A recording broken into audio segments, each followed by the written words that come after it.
এই দোয়াটা শিখে নেন, ইনশাআল্লাহ আপনার জীবনের সমস্ত সংকট কেটে যাবে। আমি নিজেও এই দোয়াটা বেশি বেশি করার চেষ্টা করি। দোয়াটা হচ্ছে, মুসা আলাইহিস সালাম একটা গাছের নিচে হেলান দিয়ে বসলেন, বসে দেখলেন দুজন মেয়ে দাঁড়িয়ে আছে দূরে, পানি নিতে পারছে না, লোকজন পানি নিয়ে যাচ্ছে, ওরা দাঁড়িয়ে আছে বেচারি।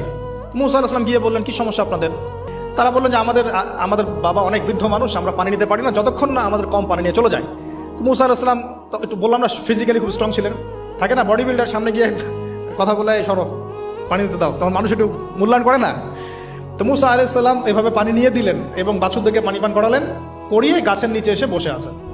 বসে বসে তিনি দোয়া করছেন, এই যে দোয়াটা তিনি দোয়া করছেন, রব্বি, একটা নেক কাজ করলেন না, মানুষের উপকার করলেন, নেক কাজ করে এসে গাছের নিচে বসে দোয়া করছেন, আল্লাহ এখানে তো আমার খাবার পানি বাসস্থান কিছুই নাই, আমি কি করব?